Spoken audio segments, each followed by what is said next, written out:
Qué lindo es sentarse en la puerta de un bar y ver a Buenos Aires pasar y pasar.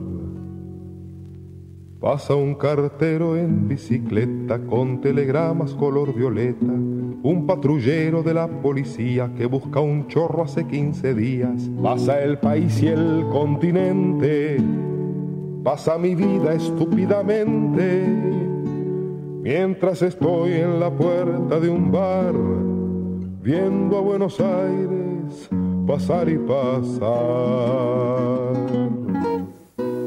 Milcíades Peña. ¿Cómo anda, Eduardo? ¿Cómo estás, mi viejo? Bien, con un cafecito en estos días frescos, nada mejor que en este bar. Vamos a hacer un programón hoy en este bar y quiero encender un poquito de esperanza.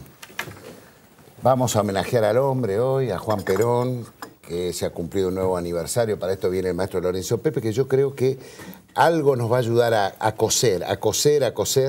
Después viene Guillermo Gació, que también le vamos a hacer un homenaje a Hipólito Yrigoyen, un gran investigador, diplomático.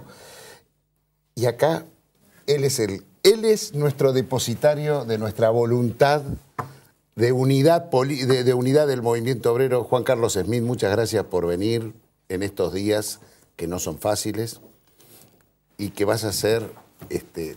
toda nuestra esperanza va a estar depositada en lo que vos hagas en las horas que vienen.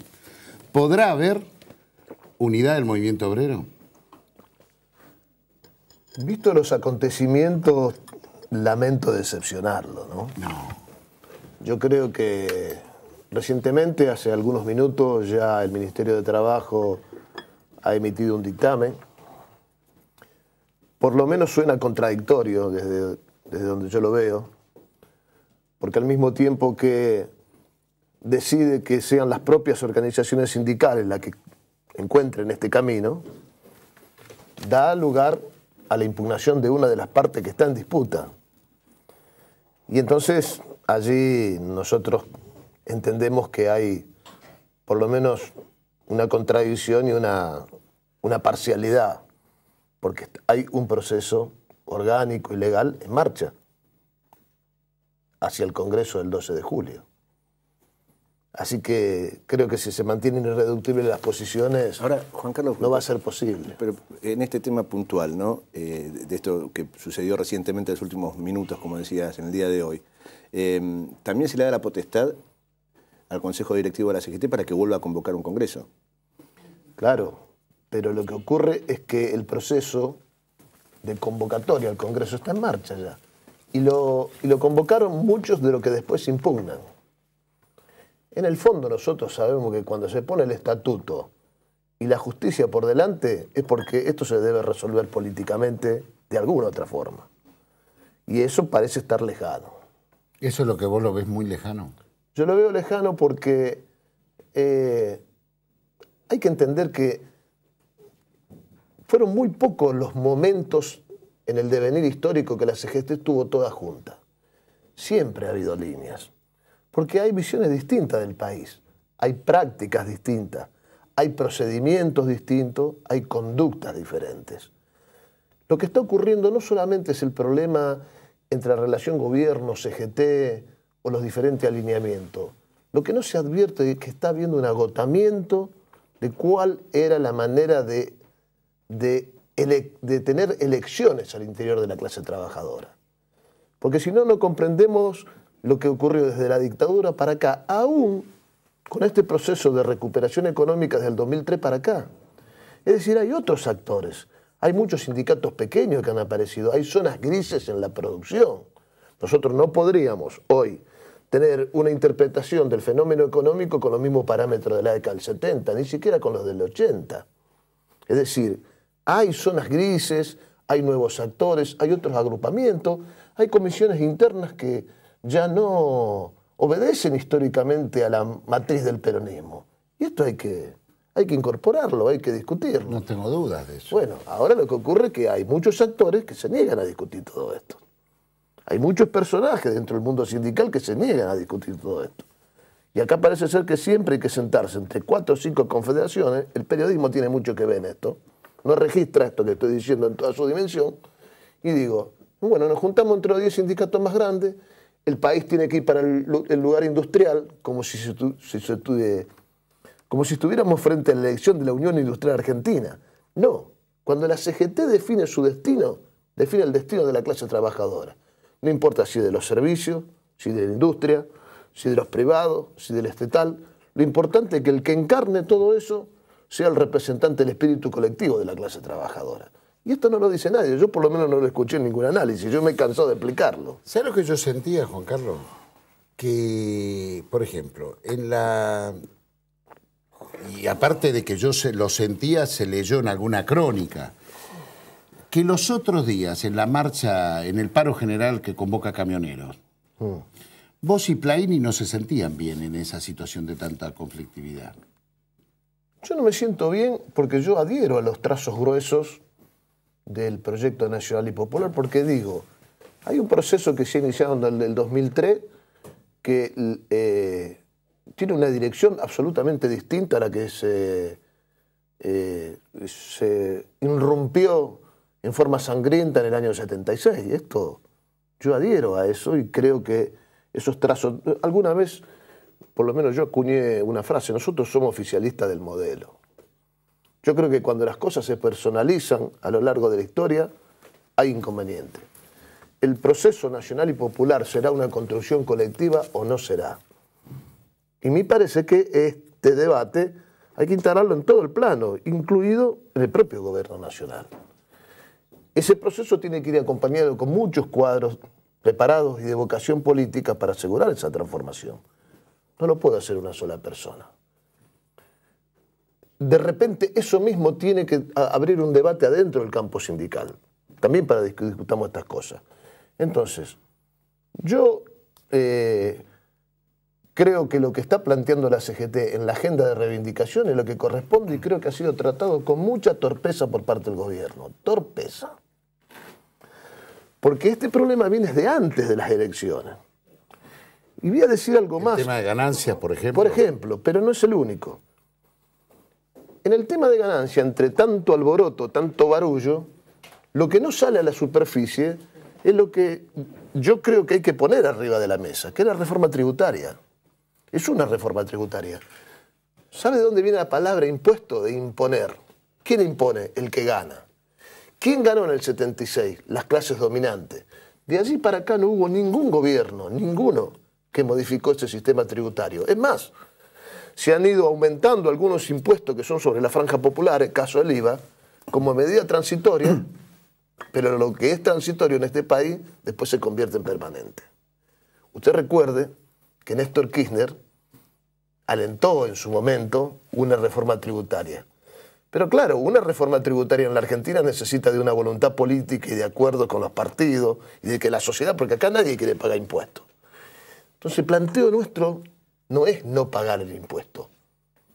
Porque tienen razón cuando dicen, bueno, entonces las ramas más dinámicas de la economía son las que protestan porque le sacan 300 pesos, como por ahí leí alguna. No, no se trata de 300 pesos más o 300 pesos menos. Se trata de quiénes son los que pagan. Y acá los que pagan están dentro de un balde, que son el trabajo registrado y la franja popular. Pescan ahí adentro. Afuera hay un montón de actores, de grupos económicos, por ejemplo la renta financiera, que no paga. Ahora, Juan Carlos, está bien, así planteado es una forma, pero así no se planteó el tema. Entonces, el análisis que hacía recién al comienzo, en la introducción, de cómo se ejerce la conducción, de los personalismos y demás, tranquilamente podría plantearse también a la interna de la CGT, en cómo fue planteado, también en las formas.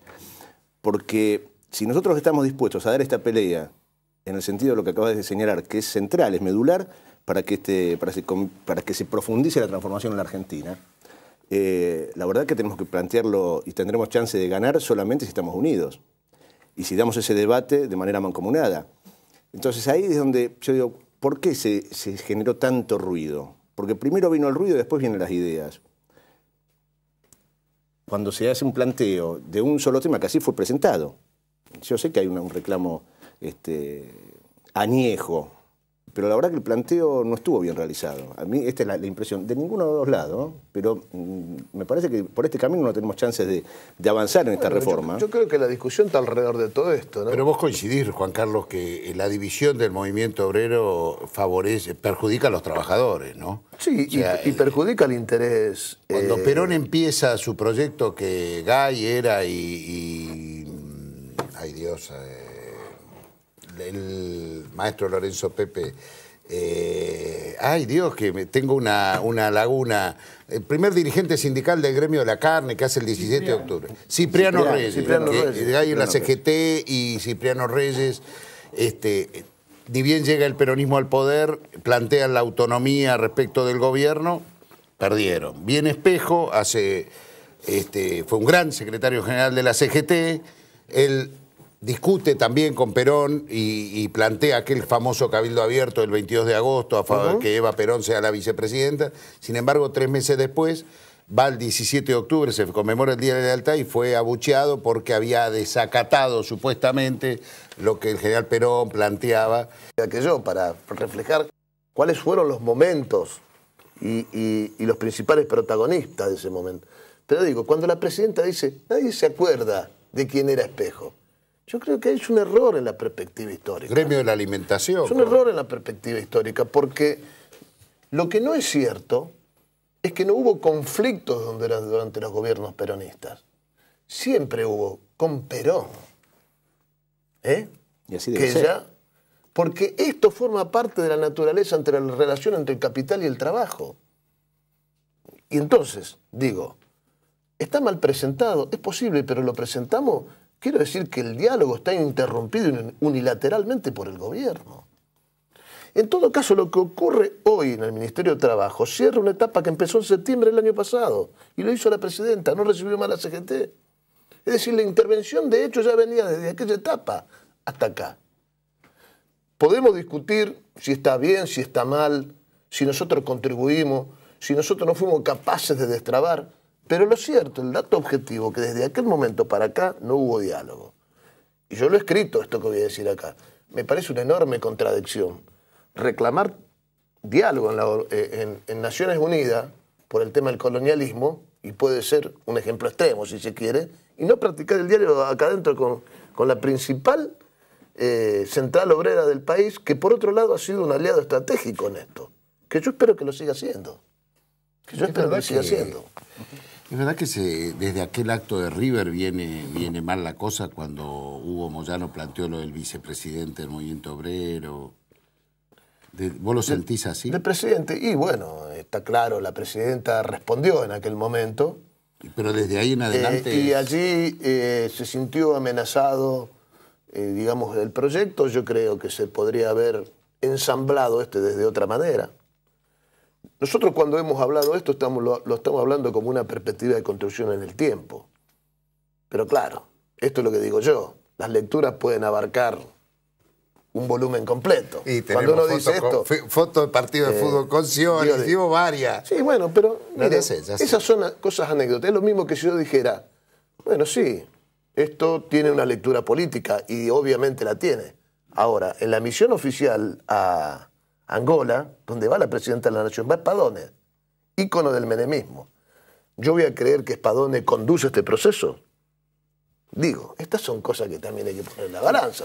Pero, Carlos, digo, esta situación política, cuando hace unos minutos planteabas con claridad, bueno, nosotros apoyamos y somos parte de este modelo, ¿no? Aceptamos esto. ¿Se traduce o se puede traducir en una ruptura de apoyo a un modelo, a un proceso político? ¿O se puede estar por encima de la coyuntura y de la disputa del poder? Mire, yo fui uno de los compañeros, junto con otros más, que durante casi 8 meses estuvimos sentados a finales del mandato de Néstor Kirchner y al principio del mandato que terminó la presidenta, para la conformación del Consejo Económico Social. Porque creíamos que en una mesa donde estuviera el sector empresario y algunos funcionarios de gobierno podríamos establecer justamente una red de comprensión de los problemas que se avecinaban. Discutirlo ahí, no para reemplazar al Parlamento y no para reemplazar a ningún ministro ni ninguna decisión gubernamental, sino, bueno, este es el acuerdo, mire, si usted lo puede transmitir y formar en acciones concretas de gobierno, está el acuerdo que hay por lo menos acá abajo. Eso no prosperó nunca. Yo no sé si este es el mejor momento para hacerlo, pero creo que a propósito de lo que me preguntás, debería, por lo menos, si podemos saldar toda esta diferencia, ir hacia una experiencia de esa naturaleza. Juan Carlos, yo primero te quiero agradecer que hayas venido hoy y te depositamos, como te dije antes que empezara el programa, toda nuestra expectativa de que ojalá nos podamos juntar dentro de 15 días y festejamos juntos que hay una sola CGT. ¿Te parece bien? Lo digo por vos, por Facundo Moyano, por Omar Plaini, por nuestro amigo hiperkinético Julito Piumato. Déjame que digamos, cortita, quizá para otro día, porque hace poquito hizo una pelea tu sindicato muy importante, que es por el tema de la navegabilidad de los ríos, ¿no? Sí. Y que me parece un tema central en la Argentina también, para que sería interesante por ahí charlar en otro programa. Sí. Es un tema que da para hablar mucho. La Argentina no tiene mucha conciencia. Tiene a lo mejor conciencia final antes. No, digo, usted sabe que me voy a remitir algo que leí, no me acuerdo de quién era, pero decía, nosotros tenemos la mirada, miramos con la nuca el país marítimo, porque el habitante nuestro era el gaucho, y el mar del gaucho era la Pampa. Sí. Y esto es algo muy cultural que está en la Argentina. Sí. Juan Carlos, muchas gracias. En el próximo bloque viene el maestro Lorenzo Pepe. Historia, conducta, trayectoria, unidad. Y vamos a hablar sobre el general Perón, que quizás corona estas ganas que tenemos, Juan Carlos, de lo que pase la semana que viene. Unidad, solidaridad y organización. Así me enseñó Lorenzo Pepe hace muchos años. Pasa un vampiro buscando una mina, pero los violan pasando la esquina. Pasa el verdugo. El justicialismo es una nueva filosofía de la vida. Simple, práctica, popular, profundamente cristiana y profundamente humanista. Como doctrina política, el justicialismo realiza el equilibrio del derecho del individuo con el de la comunidad. Como doctrina económica, el justicialismo realiza la economía social poniendo el capital al servicio de la economía y esta al servicio del bienestar social. Como doctrina social, el justicialismo realiza la justicia social que da a cada persona su derecho en función social. No existe para el peronismo más que una sola clase de hombres, los que trabajan. Compañeros, deseo que Dios derrame sobre ustedes todas las venturas y la felicidad que merecen. Yo llevo en mis oídos la más maravillosa música que para mí es la palabra del pueblo argentino. Yo soy la vida, yo soy el vientre, yo soy la historia, yo soy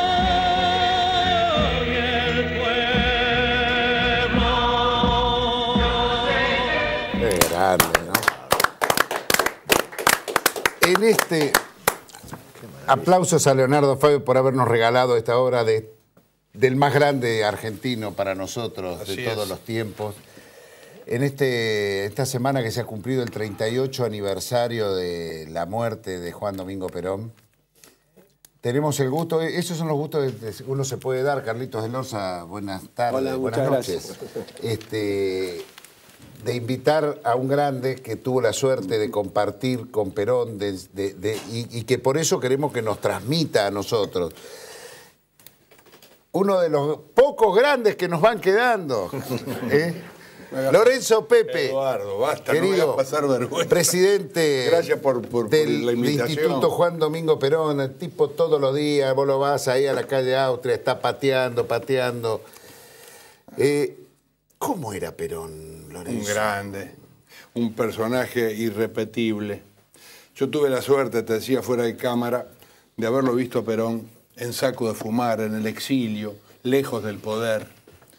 ¿Cuándo se valoran a los tipos? Cuando dejan el poder y siguen siendo aún grandes tipos. O sea, con el poder todo el mundo es amigo, todos te aplauden. Cuando dejas el poder, lo difícil es que eso siga ocurriendo. Y Perón esto lo había conseguido. Había penetrado como aún hoy, si no nos explicaría.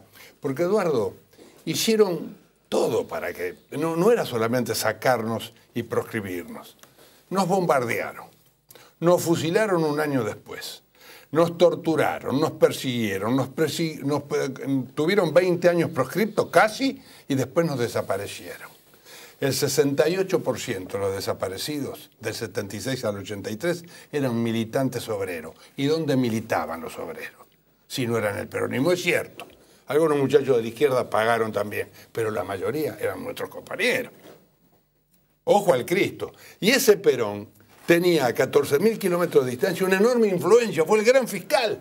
No pudieron... Lorenzo, cuando lo conoces? Yo lo vi por primera vez a Perón teniendo 14 años el 17 de octubre. Mi viejo fue un socialista que de golpe y porrazo nos pregunta en la mesa familiar, estaba mi madre, los hermanos, un primo, por el único medio de comunicación que era la radio, que tampoco no todos los trabajadores humildes, como era mi viejo, era un maquinista ferroviario, tenían radio. Pero escuchó la voz arenosa, pero dice, vengo a trabajar por la justicia social. Dice, ¿ustedes le creen? Y le digo, papá, si no sabes vos, yo tenía 14 años. Si no sabes vos que militaste en el socialismo largamente, yo le creo. Y largó los cubiertos al tipo. Y desde entonces fue un fanático. La primera unidad básica que hubo en el barrio, en Seis Peña, partido de 3 de febrero, fue mi casa. Ahí se empezó a reunir el vecino, Urbano González, don Ruperto, la gente que vio que había una luz en el fondo del camino, ¿no? Como decía Zamoré. Y desde ese mismo... pasó ese 17 de octubre? ¿Fue ahí fue donde lo vi. Pero, ¿fuiste a la plaza? Pero me llevó el viejo. Vos sabés que hubo una época que los padres a un chico de 14 años decían, dame la mano, y el pibe agarraba la mano. Claro. Anda a agarrar un pibe ahora de la mano. No, papá, no me hagas pasar vergüenza. ¿Y cuántos hermanos eran ustedes? No, yo tenía un hermano y mi padre había criado un primo. Pero vos fuiste solo con el viejo. Fui solo con el viejo. Fui el solo y don Urbano González, militante, de paso hago un homenaje, está muerto, pero algún familiar puede haber, todavía algún hijo, que vivía enfrente, militante de Luz y Fuerza, que estaba regando y el viejo, como era en el conurbano, y sigue siendo aún, Urbano le pega el grito al 17. Sí, largó. ¿Qué pasó, Lorenzo? Dice, hay que ir a la plaza a rescatarlo al coronel Perón. Ahí nomás largó. Dice, dejá que me ponga un saco. Dice, y ya voy.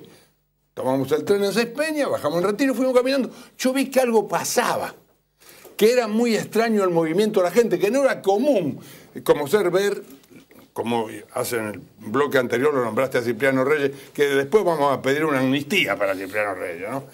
Desde el peronismo. Le vamos a pedir que abran de nuevo y le permitan al viejo volver a la memoria del peronismo, después de todo lo que pasó y todo. Ese 17 de octubre tuvo mucho protagonismo. Tuvo mucho protagonismo, lo que después confunde ese asunto, pero eso es otra historia. Entonces vamos caminando a la plaza, pudimos llegar, habremos llegado 10:30, no, menos de 11 menos 20 de la mañana. De la mañana, el 17 de octubre. Llegamos, quedamos frente a la catedral, ya estaba lleno. Muchas personas, mujeres y hombres, vestidos de blanco, con el gorrito blanco, todos manchados de sangre, que fue lo que me impresionó, precisamente venían de los Matarifes, el frigorífico de la Wilson, la Negra, o sea, de esa zona de Ensenada, de la zona de Avellaneda, la zona de Berizo, sobre todo. Y bueno, claro, y a la gente ha gritado la vida pero una cosa extraordinaria, mezclado con gente de sectores medios, porque también vi todavía se usaba el sombrero, a los tipos de cuello, corbata, saco y sombrero. Era un escenario muy extraño para un chico. La consigna principal era yo te daré una cosa. Yo te daré una cosa hermosa que empieza con Perón. Esa era la consigna. Esa era la consigna. Como después fue el Perón vuelve, ¿no? Que fue emblemático. Bueno, a las 10 de la noche, ese pibe de 14 años que era yo, le dije, papá, yo estoy cansado. me quiero ir. Y me hizo un discurso el viejo, pero no era para mí, era para los que estaban alrededor. Acá nadie se mueve hasta que no aparezca el coronel en el balcón. Y así fue. 11:35 de la noche aparece Perón. ¿Y cómo empieza Perón? Vos fijate cómo empieza el mensaje extraordinario, casi un poema hecho desde los balcones. Dice, yo tengo, me perdonás que haga la voz arenosa de Perón, dale. Yo tengo 3 grandes honras. Ser soldado, ser un patriota y ser el primer trabajador de los argentinos. Mirá cómo empieza el tipo, un mensaje conmovedor. Finaliza diciendo, quiero abrazarlo sobre mi pecho como lo haría con mi madre. Claro, nunca más después. Yo no se lo escuché en la boca de ningún político, peronista o no, hablarle a la gente con el corazón. Y esto creo que es lo que ha hecho que no solamente los hombres ya mayores, como es mi caso, sino los pibes también. Cuando la gente se asusta, pero uno milita acá, el otro no, dejalo que milita donde que sean. El tema es que los una esta ideología que Perón impuso. No impuso, porque Perón tenía, a mí me dijo 2 o 3 cosas importantes que me sirvieron después como legisladores. Se la voy a decir a ellos que son mucho más jóvenes, y a vos que sos muy joven. Dice, mire Lorenzo, dice, más vale persuadir que obligar. Porque un tipo persuadido lo va a seguir a usted hasta el final. Pero un tipo obligado en la primera esquina se le raja.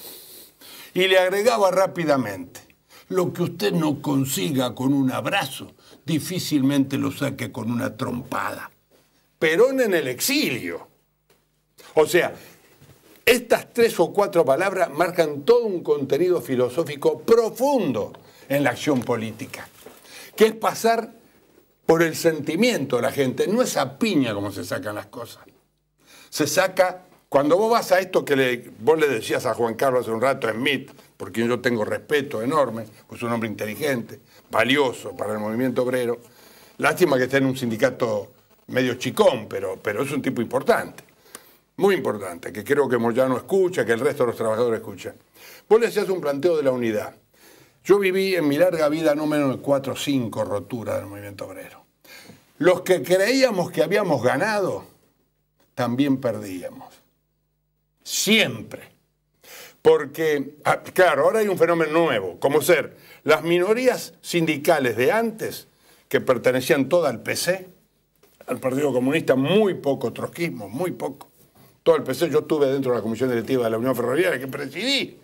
Desde el 63 al 67, que me raja Onganía. Y nunca más volviste, ¿no? No, porque a mí me parece que a los hombres... Decir una cosa, la dictadura de Onganía tiene una contracara del movimiento obrero que se llama Lorenzo Pepe. Hagamos historia, ¿eh?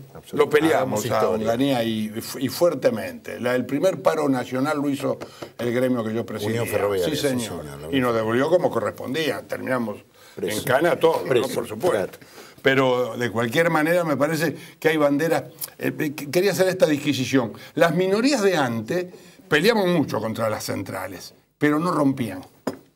Mientras que hoy las minorías, con este asunto de engañoso, que ha sido convalidado por la Corte Suprema, a mi entender, absolutamente equivocado, dice una carta a un amigo como es Juan Carlos, el señor Maqueda, Juan Carlos Maqueda, un amigazo. Gran compañero. Gran compañero, pero además le dije a Juan Carlos, no firme otra acordada como esa, querido, no lo haga.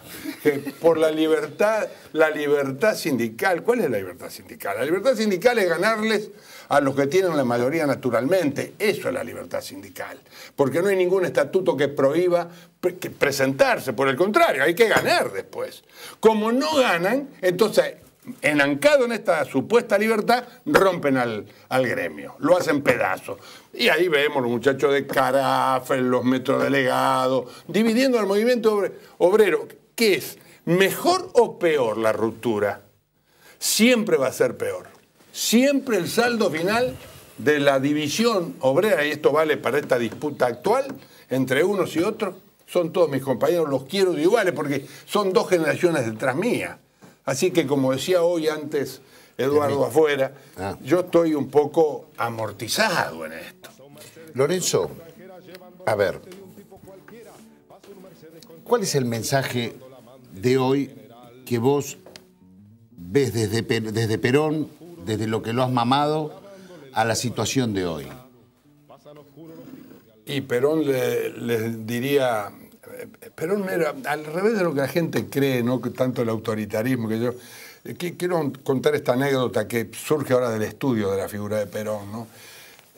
Nosotros el 16 de septiembre teníamos ganada la confrontación con los sublevados. Iñiguez, que presidía la represión, que estaba a cargo de la represión de Lonardi en Córdoba, le notifica al comandante en jefe de la Fuerza Armada, que era Perón: señor, está para ser liquidado el grupo subversivo y sublevado. Y Perón dice: deje de pelear. Y cuando Franklin Lucero se le acerca y le dice: general, porque amenaza Roja con bombardear, hacía 90 días habían bombardeado ya la Plaza de Mayo, eran los pilotos, que entre paréntesis no ha habido un solo condenado, y hubo 400 muertos ahí, ¿eh? Fue un genocidio chico, pero fue un genocidio al fin. Fue un genocidio al fin. Yo mi mensaje que Perón le diría: siéntense en la mesa y acuerden. Porque ahí hay un muchacho que quiere ser de alguna manera una conducción tripartita. Y a lo mejor puede ser un paso previo, digo, a lo mejor, no lo sé, no lo conozco, pero a lo mejor puede ser un paso previo a después avanzar, como ya hubo hace un par de años atrás, a una conducción más sólida. Que terminó en la conducción. Conducción que, bueno, pues ya no llegó a conducir, ojalá fuera. Lorenzo, yo lamentablemente quiero disfrutar. El 17 de octubre vamos a hacer un programa especial y vas a contar bien eso del viejo. Yo te quiero hacer un regalito de alguien que vos querés mucho, y ustedes también. Señor director, vamos a ver esa poesía enorme, dicha por su propia voz, y con eso despedimos a Lorenzo y homenajeamos al general Perón. José María Castiñera de Dios, ojalá que esta semana te levantes de donde estás con la nana, que te queremos mucho. La voz de José María Castiñera de Dios, la poesía del conductor que él le escribió a Juan Domingo Perón.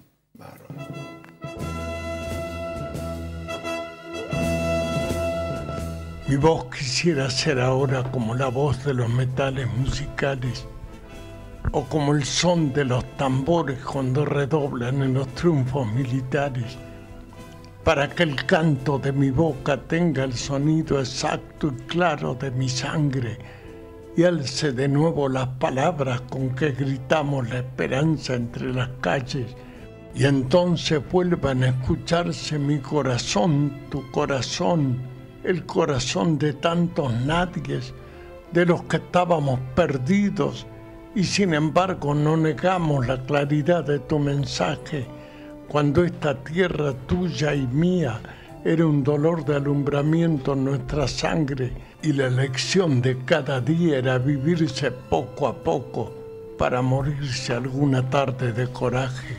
Fue el conductor y nuestros sueños hilaron toda la amplitud de su bandera.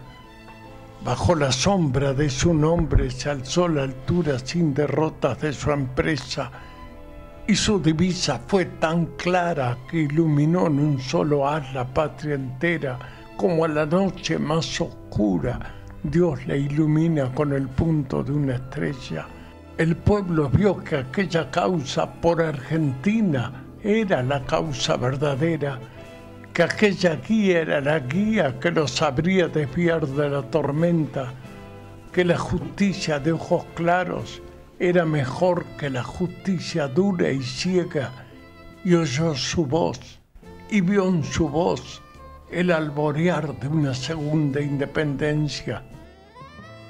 El pueblo supo que aquel hombre era el que había de llevarlo hacia su triunfo, y en 2 instantes de su vida reconoció que le debía todo el júbilo, un 17 en que se hicieron llamas de angustia y de alegría en nuestros puños, un 24 en que fundamos la nueva patria, la patria nueva de los libres y los justos. Entonces todos nuestros gritos se silenciaron en murmullos, y fue el trabajo un canto nuevo cantado al filo de las máquinas y surcos. Y como Dios quiso que el mundo tuviera sol y luna juntos, con Juan Perón y Eva Perón nos alumbró los horizontes de este mundo. Pasa el lechero con cara de nada, vendiendo leche contaminada, un escribano serio y cerrado, tirándole besos a un abogado.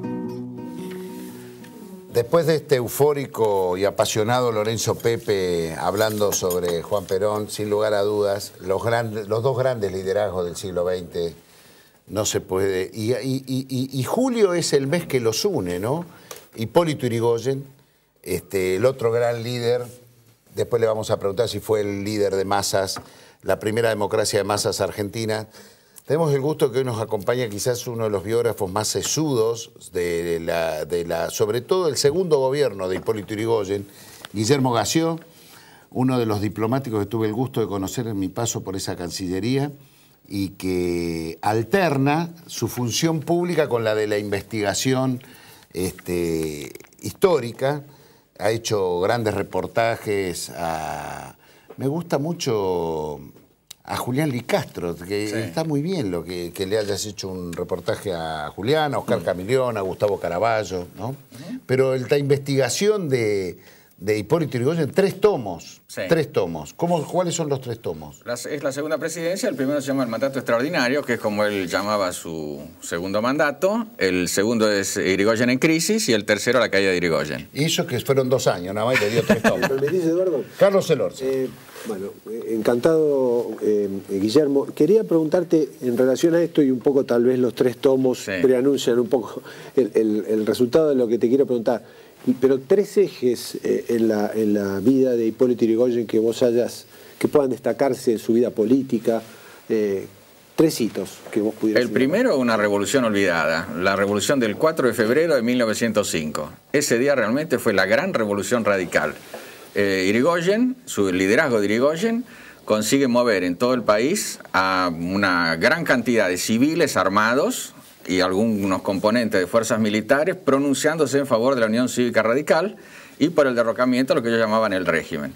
Dada la extensión geográfica de esa manifestación, la cantidad de gente que participó, los distintos estratos sociales que formaron parte de esa, revelan que Yrigoyen tenía un liderazgo realmente fortísimo y a una escala nacional como hasta ese momento digamos que no se había visto. O sea, Yrigoyen ahí sí demostró que era el gran líder de un gran partido. El segundo es lo que el diario La Época, el diario de Yrigoyen, llamó El hombre asciende, o sea, el 12 de octubre de 1916, cuando él asciende a la presidencia y se define como un presidente que no es de orden común, o sea, que él no es un presidente más en la historia argentina. Revela además el estilo que él tenía de ejercer con su liderazgo y la manera en que conducía a la Unión Cívica Radical. Y el tercer hito importante, sin duda, es cuando él vuelve a la presidencia en 1928, donde él habla del mandato extraordinario. En ambos casos, el eje del liderazgo de Yrigoyen, y yo también diría que también el eje de la crisis con los conservadores, está en el personalismo y en la intransigencia, o sea, en la manera en que él ejercía la jefatura del radicalismo y a su vez la intransigencia, es decir, la política de no llegar a ningún tipo de acuerdo con el conservadurismo. Pensemos lo siguiente, Yrigoyen consigue durante 8 o 10 años en un partido político, el primer partido moderno que hubo en la Argentina, en un partido de extensión geográfica, como dije antes, con enorme cantidad de dirigentes y de simpatizantes, que durante 8 años, hasta que no hubiera elecciones libres y Yrigoyen alcanzara la presidencia, ningún radical podía ser candidato a nada ni aceptar ningún cargo público. Esto en una secta fanatizada podría funcionar, pero en un partido como el Radical, que fue el primer partido realmente popular, es muy difícil de lograr si no se tiene una jefatura muy fuerte. Aparte que claro que lo cumplieron. Sí, pero aparte, digo, no eran dirigentes nacidos de probeta, ¿no? Eran dirigentes que eran tomados de otras experiencias políticas. O que accedían a la política desde que eran médicos, abogados, ingenieros. O de otra historia, digamos, o eran hacendados. Exactamente. Se simpatizan. Era muy fuerte. Y bueno, también ese liderazgo se exterioriza en dos frases muy características de él. La primera, yo nunca necesité inteligencias a mi lado. Es una frase muy fuerte de Yrigoyen que la escribe cuando él está en Martín García preso después de ser derrocado. Yo nunca necesité inteligencias a mi lado. Medio soberbio, ¿eh? No, pero define muy bien. Claro, pero te estás refiriendo tal vez a la inteligencia de la que hablaba Jaureche. Claro, ¿no? es muy fuerte esa frase. Y la segunda... La relación y la segunda es una frase que cuenta al final... ¿Sabes por qué dije medio soberbio? Porque normalmente a la gente no le gusta tener gente más inteligente, a los soberbios no les gusta tener gente más inteligente que uno al lado. Y a mí me parece que es una clave de la inteligencia interior poder rodearse de gente más inteligente que uno. Bueno, él agregaba que no necesitó inteligencia a un lado porque lo que él quería siempre tener a su lado era honorabilidades ante todo y sobre todo, que lo que más ponderaba en un colaborador era su honorabilidad, que en su lenguaje significaba su adhesión a la causa, o sea, al radicalismo, el ser un gran radical. Eso era ser, ante todo, un ser, una persona honorable. Ahora, y la segunda frase que quiero destacar, el liderazgo de Irigoyen, es una conversación que él tiene con el general de Lepiane. Y cuenta lo siguiente, que de Lepiane le comenta a Irigoyen, en fin, que hay mucha gente que critica el poco nivel que tienen algunos de sus colaboradores, sobre todo en el gabinete. Irigoyen le dice algo así como, mire, hay dos clases de personas en la política. Uno son las que tienen, que son la minoría, los que tienen una personalidad muy formada y muy concreta, muy contundente, y aquellos que siguen, acompañan con su fervor, con su entusiasmo, con su honorabilidad, a la causa. De ellos he hecho las palancas múltiples de mis propios gestos. Las palancas múltiples de mis propios gestos. Vamos a un corte y en el próximo bloque le preguntás, seguimos ahí. ¿Muy bien así? Sí, una ametralladora, una ametralladora. Extraordinario. Vamos a un corte y seguimos con Puro y Política. Siguen los vigilantes, pasan corriendo los vigilantes porque los persiguen los estudiantes.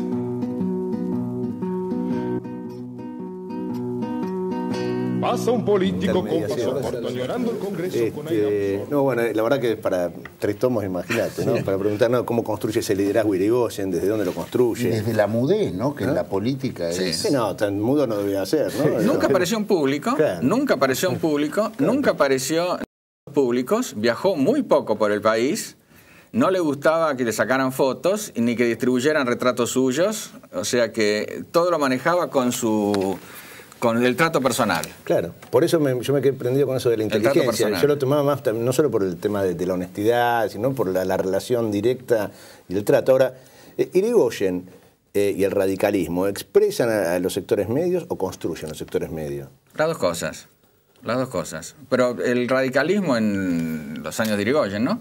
Sí. Expresa realmente un corte transversal en toda la sociedad argentina. Hay realmente radicales en todos los estamentos sociales y en todas las clases del país. De la clase media hay dos que son olvidados y que tienen bastante popularidad, digamos así. Uno es Leopoldo Bart y otro Pedro Videgain.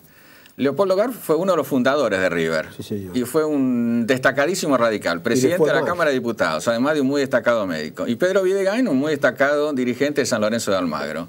Los dos fueron diputados nacionales por el radicalismo. ¿Y algo que eso marca un poco? ¿Videgain, Pedro Videgain? No, creo que no. No sé, eso no sé. Leopoldo Bart sufrió cárcel y tortura por su militancia. Bueno, el tema de Bart, a pesar de que era también un muy buen médico sanitarista, es que en el libro de Alzogaray, del comisario Alzogaray, con el escándalo de la Suimigdal, medio que lo salpica a él. Entonces me parece que eso algo influyó en la parte final de su vida. Pero era un dirigente deportivo, por supuesto, y político muy importante. Llegó a tener un cargo muy importante en el radicalismo. Guillermo, esos son dos ejemplos de clase media. Me quedan pocos minutos y quería hurgar en esto que vos trabajás mucho en tu investigación. ¿Por qué cae Irigoyen? ¿Cuál es el comportamiento de los medios de comunicación en la caída de Irigoyen? Bueno, yo diría que Irigoyen cae porque Irigoyen vuelve. O sea, siempre la reelección. Claro, siempre es así, pero en ese momento, en la política, en esa época de la política argentina, estaba, digamos, la opinión política, son los que participaban los actores de la política. Después había un segundo anillo, digamos, de los que simpatizaban o consumían política, después estaban los votantes. Dentro de lo que podíamos llamar el elenco de los políticos, o sea, estaba, empezando por el propio Alvear y el gabinete de Alvear, estaba todo preparado para que Irigoyen no volviera a ser presidente. Es decir, se estaba buscando otra solución a que Irigoyen no fuera presidente. El rol de los medios fue importantísimo en la oposición y en el deterioro de Irigoyen. Y esto tiene que ver con la famosa o la remanida frase del diario de Irigoyen. O sea, es ridículo pensar que Irigoyen le hacían una edición especial de La Nación a la prensa y que él la leía y quería que viviera el mejor de los mundos. Eso no existió. ¿Y cómo se desmiente esto? Leyendo el diario de Irigoyen. El diario de Irigoyen se llamaba La Época y salía todas las tardes en todo el país. La Época, si uno lo lee hoy como investigador histórico, va a ver que se dedicaba su editorial y gran parte de sus comentarios de primera plana a refutar lo que esa mañana habían dicho La Nación y la prensa. De modo que con solo leer La Época, uno ya sabía lo que habían dicho La Nación, la prensa y Crítica esa mañana. O sea que el diario ¿Era de de buen nivel el diario de La Época? Era un diario muy partidario, muy de confrontación, como era el radicalismo. Pues estaba bien escrito, sí. No, quería referirme a algo que dijiste antes, Guillermo, sobre la actitud, bueno, intransigente, esta idea de intransigencia, y la quiero trasladar un poco a este tiempo en el que se hablan de consensos, de gente que no dialoga. Digo, vos señalaste la primera etapa en la que él hace su aparición en la política enfrentando a lo que se llamaba el régimen. Digo, a Irigoyen lo derrocó el régimen, ¿y qué posibilidades hay de consensuar cuando vos querés transformar la sociedad como Irigoyen se habrá planteado en algún momento su movimiento? Bueno, yo me defino como historiador y creo que una de las reglas del arte del historiador es no emitir juicios. Bueno. Pero creo que, mejor dicho, lo que las evidencias demuestran es que Irigoyen apostó siempre a no transar, a no transigir, a la intransigencia. Intransigencia no quiere decir como...